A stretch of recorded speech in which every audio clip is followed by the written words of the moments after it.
Millä mielellä tulet tänne perinteiseen jalkapallokaupunkiin Kuopioon?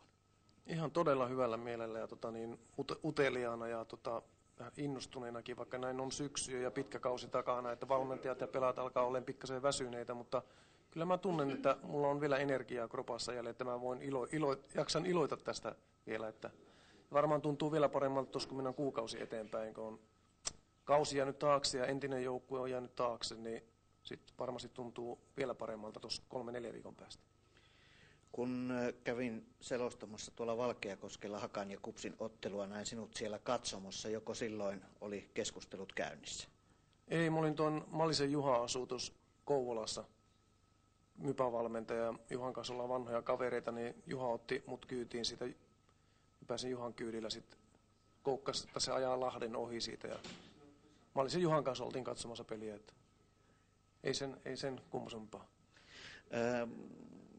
Mikä sai miehen lähtemään tänne Kuopioon? Mikä oli se viimeinen impulssi, että Jari Pyykälä nähdään KuPSin peräsimessä? No kyllä se on, mä keskustelin tuossa muutamien valmentajien kanssa tästä, kun tämä KuPS-homma tuli, niin semmoisia, joihin mä luotan muutamaan kaveriin, niin ne oli tosi innostuneita ja positiivisia ja kannusti mua sitten tähän lopulliseen siirtoon, että pistän nimen paperiin, niin se ja sitten, mulla on vaan KuPSista semmoinen myönteinen, kun muistelee 70-lukua ja sillain, siellä on semmoinen positiivinen kuva, mielikuva Kuopio ja Kuopion palloseura. Niin se on jotain semmoista positiivista.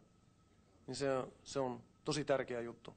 Historia on tärkeä, että se vaikuttaa niin kuin ihmiseen, että mikä on joku historia takana. Niin kyllä se vaikuttaa ihmisen niin päätöksentekoon ja mielialoihin ja silloin.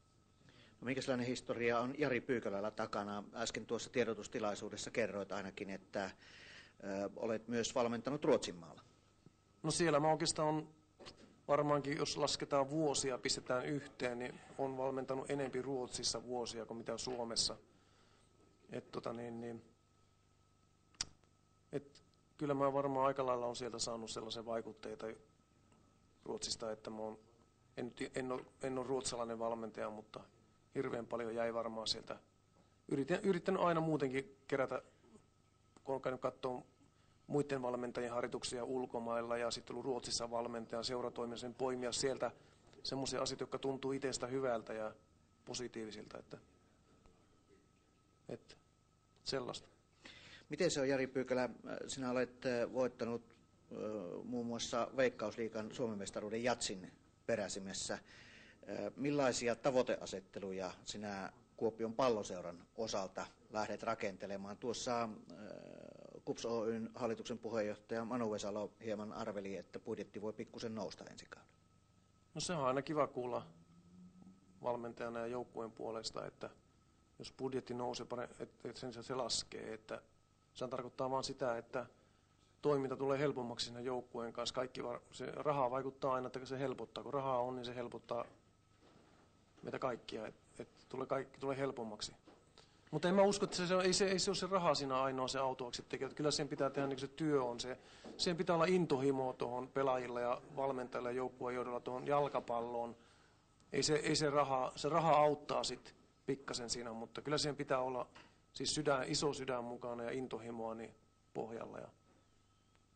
Entä tuo 6. sija tavoitteena, tai parempi kuin 6. sija, niin onko se sinun mielestä reaalinen tavoite? Kyllä mä uskon, jos seuran johto puhuu tollain noin tavoitteet tuommoisen 6. paikkilla, niin kyllä mä uskon, että se on suunnilleen, kun ajattelen Kuopion palloseura FC Lahti vertaa tällä hetkellä, niin kyllä jos mä olisin Lahdessa jatkanut, niin kyllä sielläkin olisi pystynyt tavoite varmaan tuonne 6. sijan paikkeelle. Ja ne on suunnilleen tasavertaiset tällä hetkellä KuPS ja Lahti, niin kuin pelaajamateriaalilta ja sillä, että ei se missään nimessä ole epärealistinen ajattelumalli, jos ajatellaan, että 6, koska tämä on kilpaurheilua, niin tässä pitää aina yrittää panna sen rimaa vähän korkeammalle.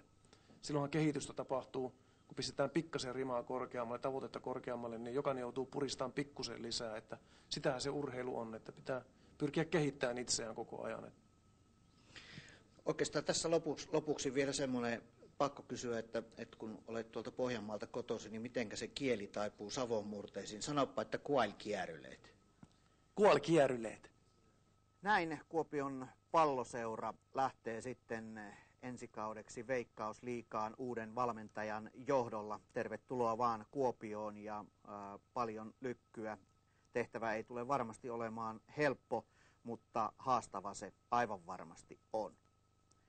Ensi kaudella tavataan sitten näissä jalkapalloasioissa. Toki talven aikana varmasti vielä pistäydymme tuonne Kuopion Palloseuran harjoituksiin ja harjoitusotteluihin. Mutta nyt vielä kerran onneksi olkoon Kuopion Palloseura. Sarjapaikan säilyttäminen oli tärkeä asia. Näin urheilukatsaus tällä kertaa. Hyvää perjantai-iltaa teille kaikille. Hei hei!